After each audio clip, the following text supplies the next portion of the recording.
All right, so I'll say good morning. Let's begin. So today's daf is Mem. We're going to pick up actually on Lamed Tes Amud Beis Man Tana. So remember again, we left off. It's 2, 4, 6, 8 lines up from the bottom on Lamed Tes Amud Beis. So just to reorient ourselves a little bit, we saw an interesting machlokes between Abu Shaul and the Rabbanon. So Abu Shaul was of the opinion that Lamaisa, again, a man who does Yibum must do it purely for the mitzvah.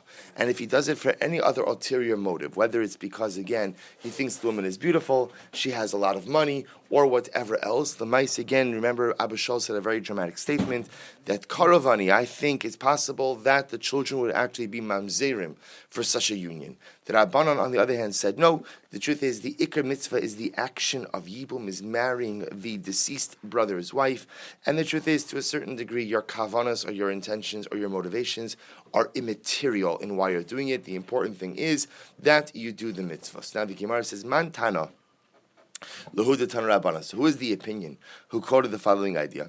Yevama yavo aleha mitzvah.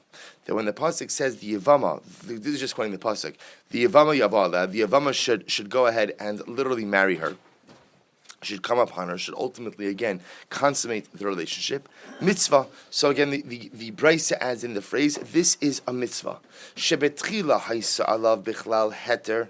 Because in the beginning, remember, this woman was mutter to this man. Now, what does it mean this woman was mutter to this man? I will say before, let's call them Reuven and Shimon. So before Reuven married Rachel, so Rachel was just a regular girl. Shimon could have married her as well. Ne'esra, then what happens? Then Rachel marries Reuven. At that point, again, she's usher to Shimon because she is Shimon's brother's wife. V'chazra v'hutra. And now, once again, she becomes permitted. Now, how does she become permitted? Because now Reuven dies, and now, again, Shimon is permitted to marry her through the vehicle of Yibum. Yachol tachzor lehetera harishon. So you might have thought that she goes ahead and she returns to original permitted state. Now, we'll discuss what this means in just a little bit.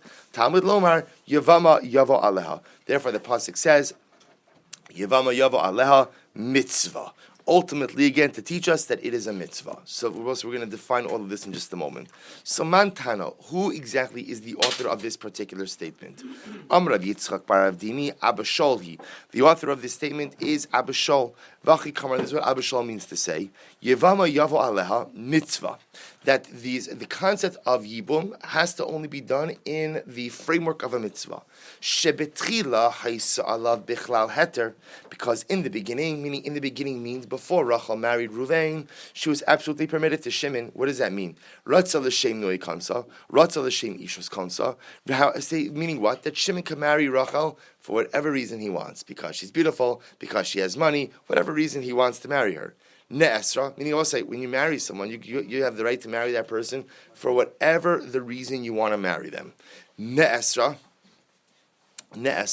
however, again, then Rachel marries Reuven, at which point in time she becomes usher to Shimon, because now she is Shimon's brother's wife, and then Chazra v'hutra, but then Reuven dies, and once again she becomes quote-unquote permitted.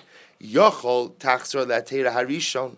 So I might have thought that she goes back to her original permitted state. What does it mean, original permitted state? That you could do Yibum for whatever reason you want, because she's beautiful, because she has money, because you're lonely, whatever the reason is. Talmud lomar, Yevama yavo aleha lemitzvah. Therefore, the Braisa says no. Yibum could only be performed how? If one has kavana for the mitzvah. If one is doing this for mitzvah purposes, then you could do Yibum. But for any other ulterior motive, you are not permitted to do so. So Rava says no. Afilu tim Rabbanan. Supposed to remember again.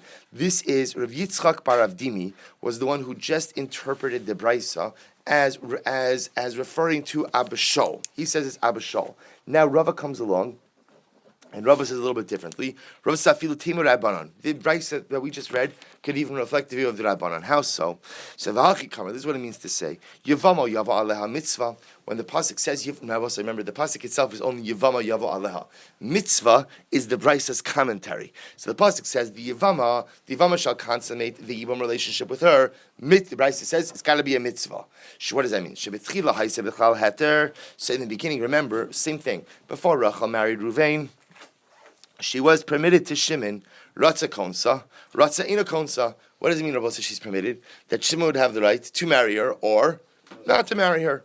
Ne'esra, Then Rachel marries Reuven, at which point in time she becomes usher to Shimon, because she is Shimon's brother's wife. Chazra v'hutra, and then what happens? Reuven dies, and she once again, quote unquote, becomes permitted to Shimon through Yibum. Yochel Tachsor Latera Harishon. You might have thought that she goes back to her original permitted state, meaning what? Ratza Konsa, Ratza Eina Konsa. That if you want to marry her, you can. If you don't want to marry her, you don't have to. So Gemara pauses here. Ratza Eina Konsa. What are you talking about? That he has the right not to marry her? Ha'agidabe. They're connected. Gemara says, Rava, what are you talking about? That when Reuven dies, Shimon has the right to marry her, not to marry her. No. Shimon has an obligation to do something with her. It's just that he happens to have an out called chalitza. But lamais, again, there is a clear obligation for him to try to marry her. Bichtei teifuk, should we just go ahead and remove her from this marriage with nothing? Ela ema ratza konsa ratza choletzla. So you might have thought that again on both sides, that when Reuven dies, so Rachel goes back to her original state as before she married Reuven, which means that Shimon could do Yibum, Shimon could do Chalitza. It's totally up to him. Talmud Lomar, Yevama Yavo Aleha. Therefore, the pasuk says, the Yevama Yavo Aleha to teach us mitzvah. So I'll say, in this context, what it means is Rav is teaching us that what the Bryce is really highlighting is that there is a mitzvah, a greater mitzvah, to go ahead and do Yibum than there is to do Chalitza. Emoresha. But one second, let's go back to the beginning of that Bryce. Matzos tochal. So the pasuk says, this is vanoseres imenu yochlu Aaron abanav matzos teachal makom kadosh bechatzar olamoy yochlu. Supposed to talk about the carbon mincha. So the halacha what the carbon mincha is, a person brings a flour offering, a meal offering, they call it. You take a kometz, right? 3 fingers worth. The coin takes 3 fingers worth, right? Shaves off. We saw this in our Yuma days. Shaves off the side with his fingers, offers it up on the mizbeach, and the rest of the flour is baked off into matzos that are consumed by the kohanim, with one simple caveat that the kohanim have to eat it within the confines of. This over here is talking about the Mishkan, but they have to eat it within the confines of the Beis Hamikdash. So the Gemara says, matzos te'achab makom kodesh mitzvah. So they have to eat the matzos in a makom kodesh. This is the mitzvah, top of mem. Shebetchila haisalav bichlal heter, because in the beginning these matzos were totally permitted. And what does it mean matzos were totally permitted? That in the beginning, the kohen would have the right to go ahead and eat the matzos wherever he wanted. Right? Now, what does it mean in the beginning? Before this flour was consecrated, he would have the ability to eat the matzos made from the flour wherever he wanted. What happened? Ne'esra. Now the matzos became aser. How did the matzos become aser? After you consecrated the flour. So after you sanctified, you consecrated the flour. Now, again, it's kodesh. You can only eat it in certain places. And what happens? V'chazra v'hutra. Now what we're saying is, after the mincha is offered on the mizbeach, the rest of the flour becomes permitted.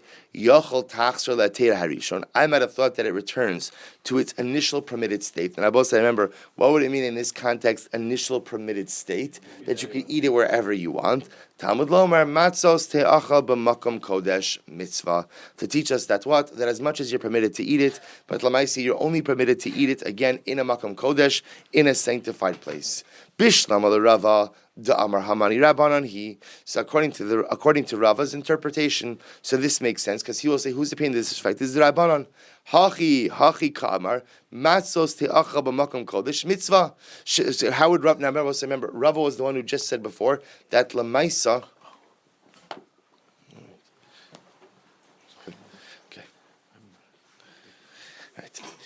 so Lamaisa, again, when a person goes ahead and comes in, I'm sorry, I got a little distracted. When a person goes ahead and eats the matzahs, so again, they return to their initial heter.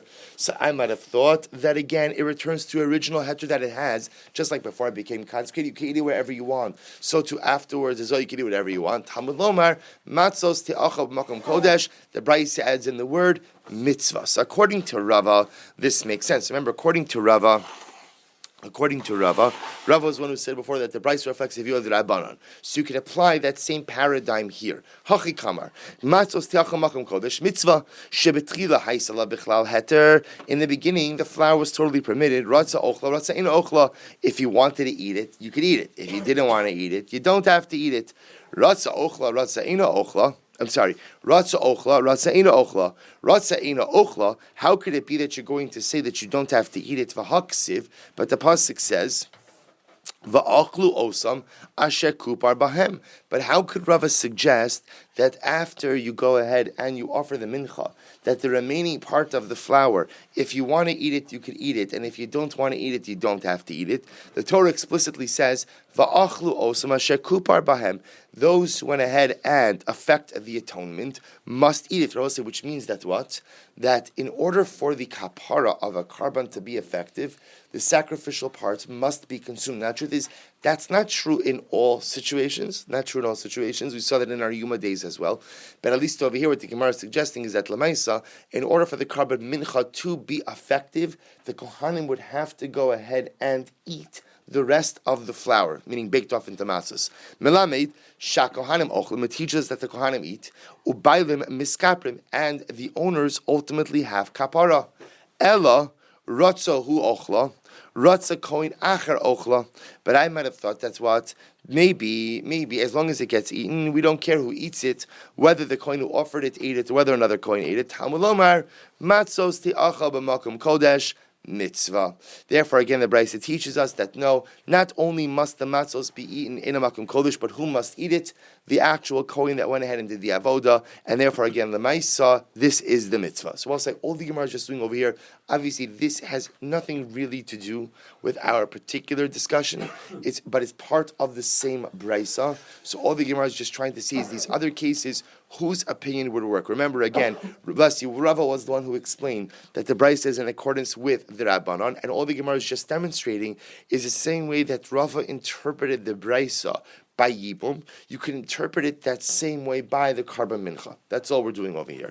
El Rav Yitzchak bar Avdimi, da Amar Abasholhi, Hacha Mai Tregavniga. But Rabbi according to Yitzchak bar Avdimi, who explained the part of the Bryce that spoke about Yibum as referring ultimately to the opinion, or as going according to the opinion of Abba Shol, how would he interpret this part of the Brisa that deals with karban mincha? To which the Gemara says, literally, Chacha Maitre Gavnika, what are the two possibilities within this Brisa? V'chi tema ratza l'te'avon ochla, ratza achila gasa ochla. So maybe I would say like this. Maybe according to Abba Shol, the way to interpret the Brisa is like this.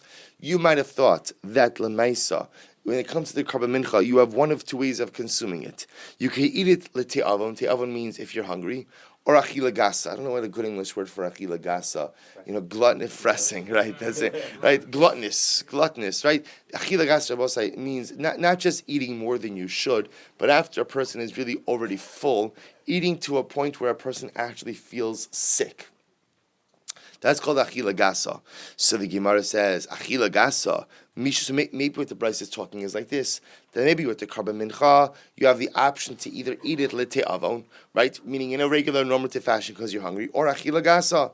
To which the Gemara says, 1 second, it's actually very interesting. Achila gasa mishma achila. So remember again, is achila gasa called achila? Actually very interesting. V'hamar Reish Lakish ha'ochal achila gasa b'yom kippurim pater milos seuna. But say, listen to this. I'm sorry. Yep, correct. I mean, that ha'ocha achila gasa b'yom kippurim, that's Yuma. So the Gemara says, listen to this. If somebody overeats to the point that they're sick on Yom Kippur, they are literally pater from lo seuna. Now, lo seuna is the lav that says whoever does not afflict themselves on Yom Kippur is chayv kares. So we'll say if you eat, if you can imagine this, it's after the Suda Mafsekes, you come home from Kol Nidre and you're still mamish bursting, and you decide to go ahead and you can't resist that piece of chocolate cake, and you eat it, and mamish, you're sick to your stomach because now you just overate. So the mice, again, you are not chayiv for violation of Yom Kippur, because violation of Yom Kippur does not come about because of achila gasa. Essentially, what the Gemara is saying over here is that achila gasa is lo shmei achila. The act of gluttonous eating is not called a halachic act of eating. So the Gemara says, Ella ratza matzah ochla, ratza chametz ochla, Rather, perhaps by Karban Mincha, the two possibilities are like this: that you have a choice how you eat the Karban Mincha. Remember, we'll say what we established is the Karban Mincha. You have a very little bit of flour that's burned on the mizbeach, and the rest is made into something that the Kohanim are able to eat. So maybe the two options that I have is that if the Kohen wants to eat it as matzah, he can eat it as matzah, and if he wants to eat it as chametz, he can eat it as chametz. But we learned lo sofeh chametz chalkam. But we learned the pasuk tells us that they may not make their portion, i.e., whatever their portion of the Karban Mincha is, they can make it however they want, but they are not allowed to make it into chametz. And Reish Lakish says what it means is not only can the part that's offered on the mizbeach not be chametz, but what else? Even the part that the Kohanim go ahead and make for themselves cannot be made chametz. Ella rotza matzah ochla, rotza chalut ochla. So we'll say, what's the trei gavni? What's the two possibilities you have in this case? So when it comes to the Karban Mincha, the Kohen could either bake his flour into matzah or chalut. Now we'll say, if you look at Rashi says over here chalut biroschim. So it's actually very interesting. Apparently, what they would do is they would scald the dough. So you would take dough, you would throw it into boiling water, you'd scald it, and then afterwards you could go ahead and fashion it into something else and bake it off. So I guess it has to do with the flavor. I'm not sure exactly what would be added, but this was a form of baking. So you would scald it first and then bake it afterwards. So like bagels they do this with, right? So okay. So the Gemara said the following. I'm sorry. Yes. Bagels. Yeah, good.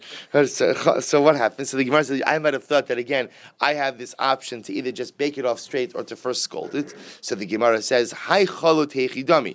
Now what's the case of chalut? I matzah hi hamatzah hi. So if it's matzah, it's matzah. What do I care if it's scalded matzah or just straight baked matzah? Ve'ilo matzah hi matzos amarachmana. And if it's not matzah, the problem ultimately is that the Torah says you can only bake it into matzah. So what's going on? To which the Gemara says, the truth is, in reality, even if you scald it, that's still called matzah. And therefore, the pasuk is coming to teach us that what? Matzos te'acha means that you may not scald the leftovers from the Karban Mincha, but rather they could only be baked off as regular matzah. So we'll say, so now what we've established, by the way, the bottom line of this conversation is that at the end of the day, the leftovers of the Karban Mincha could only be eaten b'makom kodesh, in a holy place, Beis Hamikdash Mishkan, can only be eaten by the Kohen, ultimately who did the avoda of the actual Mincha. And number three, can't be chametz. And number four, even if it's matzah, can only be straight baked matzah, cannot be chalut or scalded matzah. Fine. To which the Gemara says, well, if that's the case, so then what exactly is the ramification or the benefit? Meaning, so tell me, what exactly do we learn from the fact that you can make chalut matzah, that you can make scalded matzah? Meaning, what's the ramification of that? Lomar sha'adam yotze ba'yedei chavasa b'Pesach. It teaches us that what? That Rabbi said, technically speaking, you could use scalded matzah to go ahead and be yotze your mitzvah of matzah on Pesach. Afal pi dechalte meikara. Even though you scalded the dough initially, kevan dehadra afye betanur, since you went ahead and you went back and you baked it off in an oven, lechem oni karina be, it's still called lechem oni. Va'adam yotze ba yedei chavasa b'Pesach, and a person could discharge their obligation with this on Pesach. So I'll say this effectively ends this sugya. Now remember, there still is one looming question we have to deal with, which is the machlokes. Two things we still have to resolve. Number one is, remember, we had the first machlokes in this sugya about what is the preferred practice today. Do we do yibum or do we do chalitza? Do we encourage yibum or do we encourage chalitza? That's issue number one, which we have to resolve. And issue number two, and they're very much related, is the machlokes abashon l'rabanan. When it comes to yibum, do we only allow yibum to be undertaken for the purest of intentions, i.e. for the fulfillment of the mitzvah? But if the yavam has any other motive in marrying this woman, noble or not noble, that we will not let him do yibum or force him to do chalitza, that's abashol. Or do we say to Rabbanon that ultimately, no, the truth is we don't really care what your intentions are. Intentions are pretty much immaterial over here. What's important is action. And as long as you're willing to take the action of Yibum, Lamais at the end of the day, whether even if your Kavana is not for the sake of the Mitzvah, for some other ulterior motive, it makes no difference to us, and we will still encourage you to go ahead and do Yibum. So that Machlokes is still out there. We will actually loop back. That Machlokes is going to come up again. We'll loop back to it in the Rambam shortly. Says the Mishnah. When I say shortly, not today. We'll see it tomorrow over the next day or so, couple of days. Just keep it in mind. If one goes in and does chalitza, so there's another interesting case. So let's say again, you have Ruvain, Shimon, and Levi. So Ruvain dies, his widow falls to his brothers to do Yibum. And now what happens? They decide they're not doing Yibum, so Shimon does chalitza with his sister-in-law. Shimon does chalitza, we'll call her Rachel. The brother who does chalitza is just like all of the other brothers for inheritance purposes. Rashi says, "V'lo hifsid chelko b'nichsei achiv." He has not. Well, we'll see actually in the Gemara, but he has not lost. He has not lost his portion in the deceased brother's estate. We'll define that in a little bit. V'im yesh sham av. But if there is a surviving brother, meaning we'll say, let's say Ruvain dies. Ruvain, Shimon, and Levi have a father, Yaakov. And at the time that Ruvain dies, his father Yaakov is still alive. So what happens in that case? Im yesh sham av nichasim shal av. I will say, if there is a father who is still alive, and none of the brothers did yibum, meaning one brother did chalitza, then who gets the property of the deceased brother of Ruvain? It goes to his father. It's only if there is no father that ultimately, again, the deceased brother's estate is divided among his surviving brothers. However, hakones esivimto. Now I will say that's all if one does chalitza. If one does yibum, hakones esivimto, zacha b'nechasim shal achiv. But I will say on the other hand, if a person does yibum, then he has acquired the possessions of his deceased brother. Remember again, part of doing yibum is not only do you acquire the widow, but you also acquire the deceased brother's estate. Rabbi Yehuda says no. Benkach im yesh av.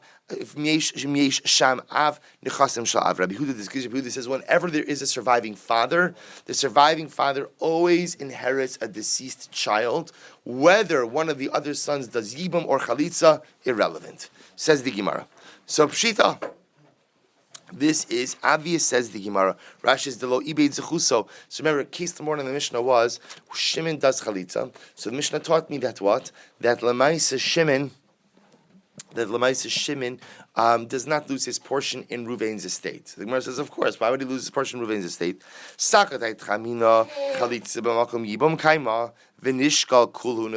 also, I might have thought, interestingly enough, that chalitza and yibum, remember, are two sides of the same coin. And therefore, perhaps the brother, just like the brother who does yibum acquires the deceased brother's estate, maybe the brother who does chalitza should also acquire the deceased brother's estate. Kamash Malan, no. Kamash Malan, that is not the case. That if he does chalitza, that estate is shared by all of the brothers. If that's the case, then why does the Mishnah say he is like one of the brothers? So the Mishnah should have said, the Mishnah should have said that the brother who does chalitza is no different than the other brothers. Because if the havamina is that the brother who did chalitza should acquire the entire estate, then the kunz is that what? That he doesn't acquire the entire estate. He's no different than anyone else. Ella sagadait chamina hoil va'afsadam yibum liknise. Rather says the Gemara, no. I would have thought that something different. I would have thought that the brother who does chalitza, maybe what? Maybe he's penalized.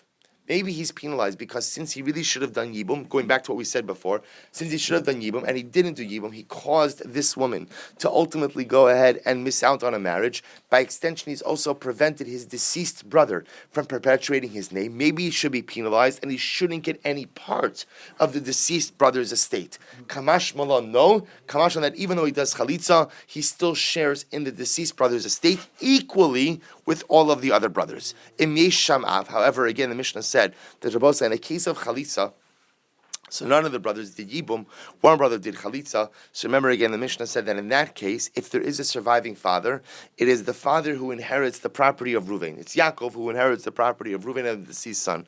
Da Amar Mar, because Mar said, Av kodim l'chol yotzi yirecho, that a father is first in line to inherit any of his descendants. Descendants, of course, in this particular context means his children. That a father will be the first to go ahead and inherit. Now, obviously, this is assuming that what? This is only in a case where the deceased left behind no children, which obviously are these cases over here. So in a situation where the deceased left behind no children, Lamaisa, again, a father is first to inherit his deceased child's estate even before siblings. Hakonis es yivimto. But however, if one goes ahead and marries the Yevama, then the brother who does Yibum inherits the estate of the deceased brother. Amar Ula, halacha, my timer, because the pasuk, what's the reason for this? Yakum al Shem Achiv Amar Achmana v'harikam, because the pasuk says that he will arise, literally, or he will stand up in the name of his deceased brother, and this individual did Yibum, he rose to the occasion, and therefore Lamaisa, again, he gets the estate of his deceased brother. Rabbi Huda says, remember, Rabbi Huda said in the Mishnah that Lamaisa, even when one of the brothers did Yibum, still the father inherits. Amar Ula halach Rabbi Huda. So Ula said the halach follows Rabbi Huda, that a father always inherits a deceased son, even if one of the other brothers does Yibum. V'chein Amar Rabbi Yitzchak nafcha halach Rabbi Huda. V'Amar Ula v'ter Rabbi Yitzchak nafcha. My time is Rabbi Huda. What's Rabbi Huda's logic that he says that the father inherits? Dichsiv v'hayaha b'chor asher teleit. That ultimately the pasuk says it will be the firstborn who will be born of this Yibum union. Ki b'chor. So we'll say, interestingly enough, the Torah is treating the Yavam like a Bechor. What does that mean? Ma Bechor ein lo b'chaye ha'av. Just like the Bechor has no portion while the father is alive. Let's remember, the Bechor is entitled to a double portion, but the Bechor is not entitled to anything while his father is still alive. Av hay nami ein lo b'chaye ha'av. So to the Yavam also acquires nothing while the father is still alive. Meaning, what the Gemara is picking up on is that the Torah is equating the Yavam with being a Bechor. So ultimately, just as the Bechor might have an entitlement, but that entitlement is not exercised while the father is still alive, so too this Yavam may have a technical entitlement but while there is a living father, that father gets the property of the deceased son. If that's the case, Ima Bechor notal pishayin la'achar misas ha'av, af hay notal pishayin la'achar misas ha'av. If that's the case, then what? Then just like the Bechor gets a double portion when the father dies, so too the Yavam, perhaps the Yavam should get a double portion when the father dies. To which the Gemara says, Midi Yakum al Shem Aviv Ksiv. Does the Torah say that the Yavam will stand on the name of the father or in the name of the father? Yakum al Shem Achiv Ksiv. It says that he shall stand in the name of his brother. Velo al Shem Aviv, and not in the name of the father. Therefore, because the property ultimately goes to the father, therefore the Gemara is suggesting that the Yavam does not get a double portion after the death of the father either. To which the Gemara says, Ema, if that's the case, now if we're saying that Lemaisa, the Yavam is like the Bechor, and just like the Bechor doesn't get anything during the lifetime of the father, so too the Yavam gets none of the property of the deceased during the lifetime of the father who will inherit his deceased son. So maybe I'll say the following. Ema heicha deleka av lishkol nachala tiskaye mitzvahs yibum. So maybe I'll say like this: when there is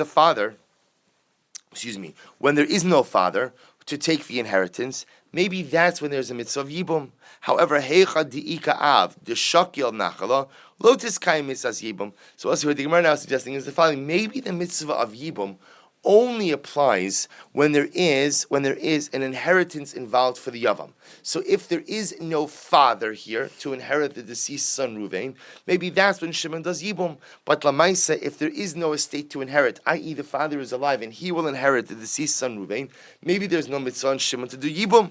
To which the Gemara says, 1 second, mitzvahs Yibum, lo tizkai mitzvahs Yibum, midi Yibum benachla talarachmana. Does the Torah hinge Yibum with inheritance? Yevume mivme, v'iika nachala shakule, v'imlo lo shakule, lo shakil. We'll say Yibum is not intertwined with nachala, right? Again, Yibum is an independent mitzvah. Sometimes there's Yibum that comes with property, with an estate. Like if the father is dead, if Yaakov was dead as well, then ultimately, again, when Shimon does Yibum with Reuven's widow, Shimon will acquire not just wife, but he'll acquire property as well. And there are sometimes that Yibum comes without property. For example, again, the father's still alive, in which case the father will inherit the deceased son, and Shimon will not get the estate. Yosef Rabbi Chanina, Kra Kamed Rabbi Yanai. Let me say that again. Yosef Rabbi Chanina Kra Kamed Rabbi Yanai. V'Yosef Kamar Halach Rabbi Yehuda. So also Rabbi Chanina Kra was sitting before Rabbi Yanai, and he said that Halach follows Rabbi Yehuda. So Rabbi Yanai said, Amarle Puk Kari Kreich Libra. go take your teachings outside. The Rebbe say, go take your teachings outside was another way of saying you're wrong, right? Yevamos, right? What you're saying is incorrect. So the Gemara says, Ein halach Rabbi Yehuda. The halacha does not follow Rabbi Yehuda. You must remember what Rabbi Yehuda said in the Mishnah. Rabbi Yehuda said that wherever there is a surviving parent, wherever there is a surviving father, not parent, wherever there is a surviving father, a father always inherits a deceased son. That argues on the Tanakama of the Mishnah, because Tanakama of the Mishnah said that it's not true. When does a father inherit the son, a deceased son? Only when chalitza was done. But if one of the brothers did yibum, then the brother who did yibum will inherit the estate of the deceased father. So now comes along Rabbi Yanai, Rabbi Chanina, and says, and the halach follows Rabbi Yehuda. Rabbi Yanai says, get out of here. Right? That's ridiculous. Halach does not follow Rabbi Yehuda. Ela kiman, so whose opinion does the halacha follow? Amar le ela kiman, kirabanan. I'm sorry, I skipped the line. Tani Tanakamid Rav Nachman, Ein halacha Rabbi Yehuda. So they top of Rav Nachman. The halacha does not follow Rabbi Yehuda. Amalei Elikiman. Who does the Rabbanon? Who does the halacha follow? Kirabanon. To which the Gemara says, Pshita, but isn't that obvious?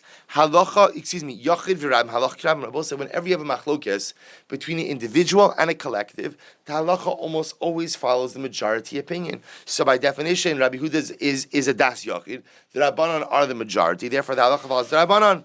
Amarle asaime. So he said to him, should I forget? Because remember, again, he was saying beforehand, I taught that the halacha follows Rabbi Yehuda. So should I try to literally get rid of that Mishnah from my mind? That the halacha follows Rabbi Yehuda. Amarle lo. At halacha asniyech. You went ahead and you taught the halacha follows Rabbi Yehuda. Umukshu di akshilach, and then we raised the kasha on you. Meaning the kasha was, how can you say that halacha follows Rabbi Yehuda in the face of the majority opinion of the Rabbanon? The achbas, and you went ahead and you turned around your ruling. Ulamai da achbas shapir afchas, and that which you turned it around is indeed the proper resolution. So you don't have to get rid of the learning, the teaching from your mind.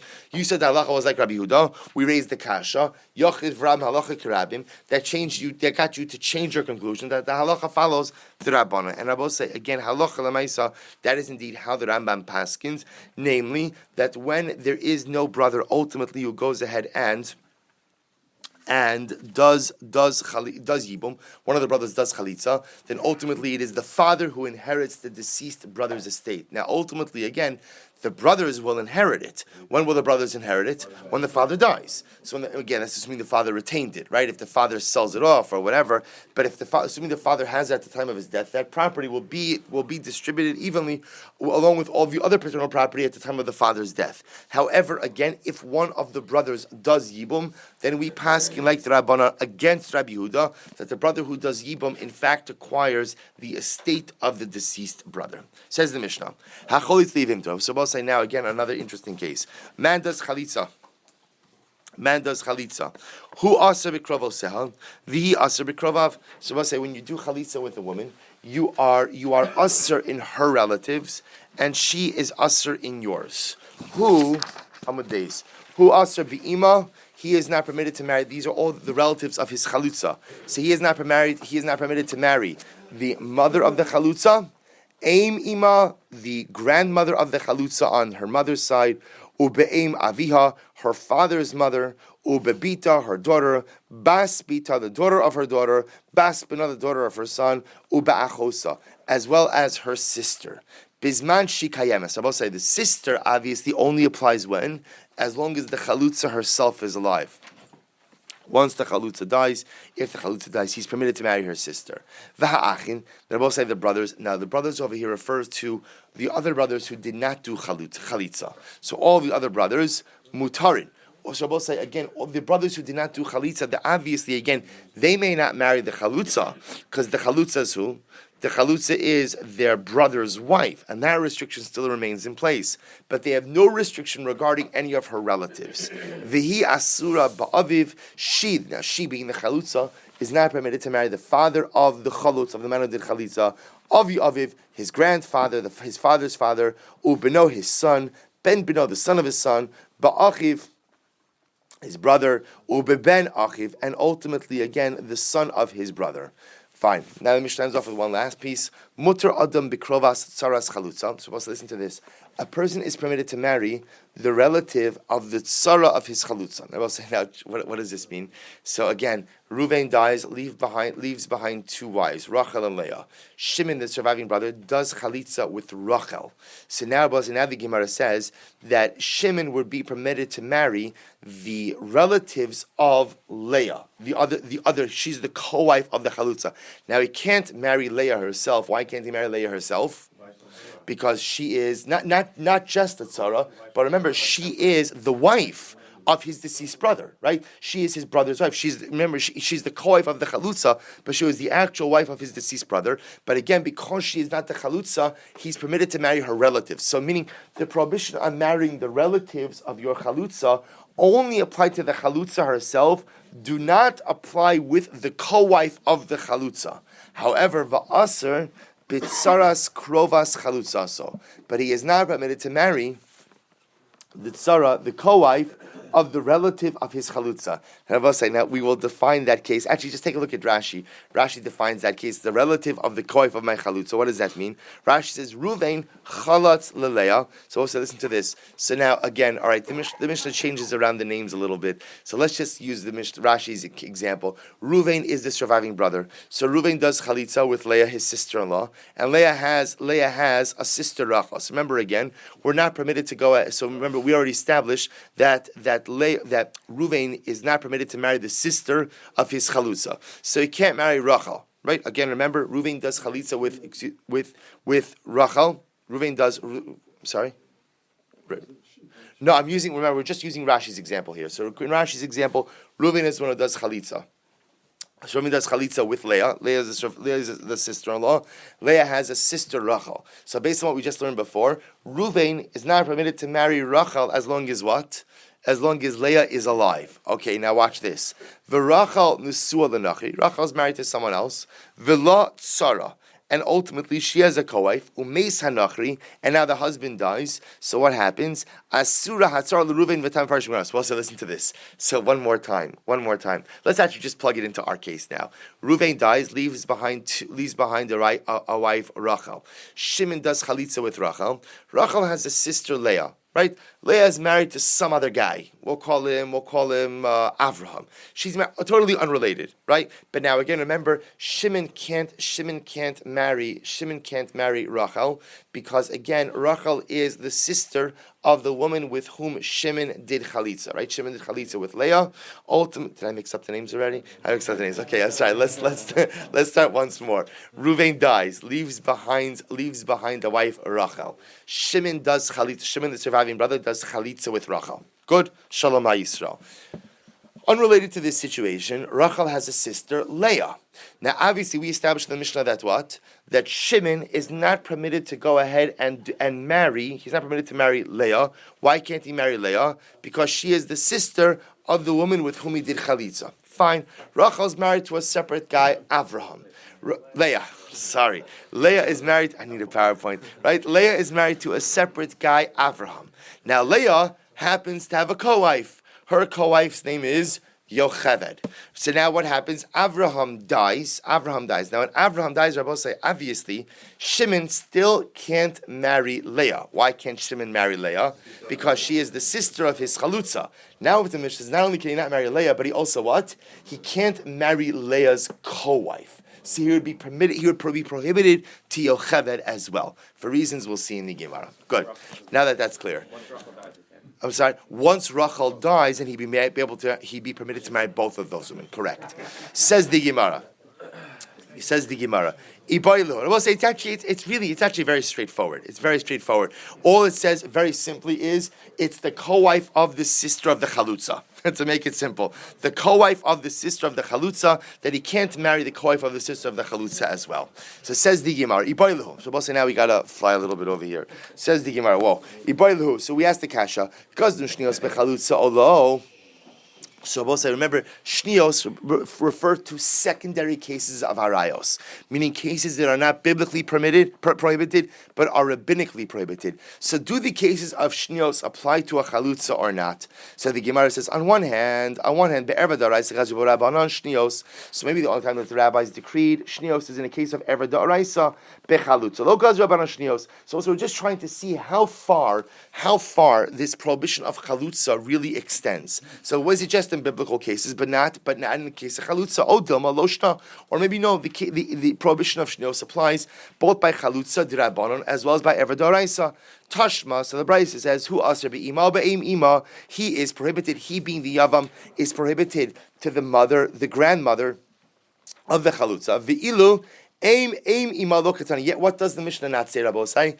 The Mishnah does not list that the yavam is not prohibited to the great grandmother of the chalutza. Good news, right? So what happens? Rabbosai, now remember, great grandmother, the Isser Erva D'Oraisa only extends up to a grandmother. The Torah does not cover the Isser of a great grandmother. So the fact that it does now, great grandmother is Asr Midrabanan. The fact that it does not list great grandmother indicates to us what?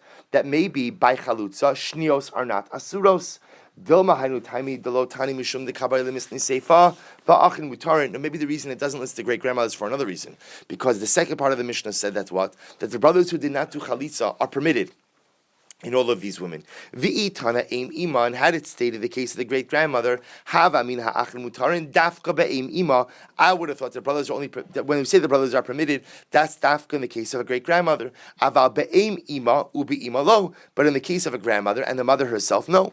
V'listni aim ima v'listni ha'achin mutarin bekulan. So why don't you just add in the case of aim ima, great grandmother, and just say explicitly that the brothers are permitted with all of these women, to which the Gemara says kasha. That is a good kasha. Tashma. So we're still trying to resolve a simple basic question, which is, do the prohibitions of shnios apply in the case of chalutza or not? Shnios being the rabbinic arayos, rabbinic prohibitions. Tashma, first wide line, he has surah ba'aviv uba'avi aviv, she, the chalutza, is prohibited in his father and his father's father, katani miha avi aviv. My lab mishum choletz dahavile kalas beno. Now, why would she be prohibited? Ultimately, again, to his father's father. Is it not because that after he does chalitza with her, she is considered to be ultimately the daughter-in-law of his son? To which the Gemara says, no, she's ushered to him for another reason. Mishum misna dahavile kalas beno. She's ushered to the grandfather for another reason, Rabbi say, which is what? Because she was married to the deceased husband. That prohibition upon so she literally is considered to be the daughter-in-law of the grandfather. That's why she's prohibited. Tashma uben beno. She's prohibited to the grandson. Ma'ila mishum choletz dahavile mishum eshes avi aviv. Is it not because since she did chalitza with the brother, so therefore again she's prohibited to the to even his son's son, because she is considered to be the wife of his father's father. Lo mishum misna. No, it has nothing to do with the chalitza. It has to do with her relationship now to the deceased husband. Vahavile eshes achi avi aviv. She is considered to be the wife of his father's brother. Ha amemar machsher be'eshes achi avi aviv. But yet Amemar allowed. Amemar said that lamaisa again. Amemar said that in the case of a wife of the father's brother is permitted. Amemar mukila bebarbara de saba. Amemar sets up the case as dealing mamish with a grandson. Ihachi, if that's the case, hainu achiv uben achiv, then this would be the case of ultimately the brother and the son of the brother, to which the Gemara says, you're right, we stated twice. Tana achiv mina av, v'katani achiv mina em. We stated twice, one to teach us the brother from the father, and one to teach us the brother from the mother. Tashma, the Tani Rabbi Chia, arba midivrei Torah, v'arba midivrei sofrim. There are 4 cases that are prohibited biblically, and 4 cases midrabanan. What are the 4 cases? Av ubeno, case of a father, a son. Achiv, brother, uben achiv, the son of the brother, midivrei Torah. All of those cases are biblical. However, avi aviv, a grandfather, va'avi imo, the father of the mother, ben beno, a grandson, uben bito, the son of the daughter, midivrei sofrim. Katani miha, what do we see? Those are drabanan. Katani miha, what do we see from there? Avi aviv, we see the case, however, of the grandfather. My lav mishum choletz v'havile kalas beno. Why is the case of the grandfather usher? Is it not because that when you do chalitza with a woman, ultimately again, ultimately she is considered to be the chalutza, or I should say the daughter-in-law of the chalutz, to which the Gemara says, lo, mishum misna. It is because of the deceased husband, dahavile kalas beno. Ultimately, she is considered to be the daughter-in-law. She is considered to be the daughter-in-law, ultimately, again, of the deceased husband. I should say she's considered to be the daughter-in-law of the father of the deceased husband. Tashma, Avi Ima, I apologize that we're going fast with this, but all we're trying to figure out with all of this Lamaisa again is what are the status of Shnios Legabe Chalutza. Tashma, Avi Imo, the case of Avi Imo, the father's mother, my love mishum choletz, dahavile kalas pito, is that not usher because of the chalitza, and therefore she is considered to be the daughter-in-law of the daughter. Lo mishum misna, dahavile kalas bino, bito, tashma uben bino. Why is she usher ultimately to the grandson? My love mishum choletz, dahavile eshes avi aviv. Is it not because ultimately she is considered to be the wife of the father's father? Lo mishum misna. No, what the Gemara just pointed out over here is that sometimes the nature of the prohibition of the chalitza to some of the men mentioned over here is not because she did chalitza, but rather it was because she was married to a man to begin with. To which the Gemara says, Mishum Misna, Tahavile Eishes Achi Aviv, Achi Avi Aviv, Vaha Ameimar, Machshir Be'eshes Achi Aviv. But Ameimar said that she is permitted in the case ultimately of the wife of the father's brother. Ameimar mokim lo mishum choletz. Ameimar says ultimately the isra is only upon the brother who did chalitza. V'kasavar gazru shnios bechalutza, and he said that we were gozer shnios in the case of chalutza. Tashma uben bito. The case of Ben Bito, the son of his daughter, my lab mishum choletz, is the isra there not because of chalitza. Tahavile eishes avi imo, because she will effectively become the wife of the father's mother, or of the mother's father, lo mishum misna. Rather, the prohibition is because again of her deceased husband, tahavile eishes achi avi imo, that she is considered to be ultimately the wife of the brother of the mother's father's brother. But in the case of shnios and erva, we weren't gozer in this case. Ela lav mishum choletz. Ushma Rabosai. What is the bottom line of all this? Ushma mina gazru shnios bechalutza shmamina. Rabosai. So the bottom line of this entire discussion is that lamaisa, again, I apologize for the speed of that, but lamaisa, again, the bottom line is that we are gozer shnios by chalutza. That indeed is the conclusion. So therefore, again, it is not only the biblically prohibited relationships that are prohibited to a chalitza, but even the rabbinic relationships of shnios are also prohibited in a case of chalitza. All right, Rabosai. We will stop over here.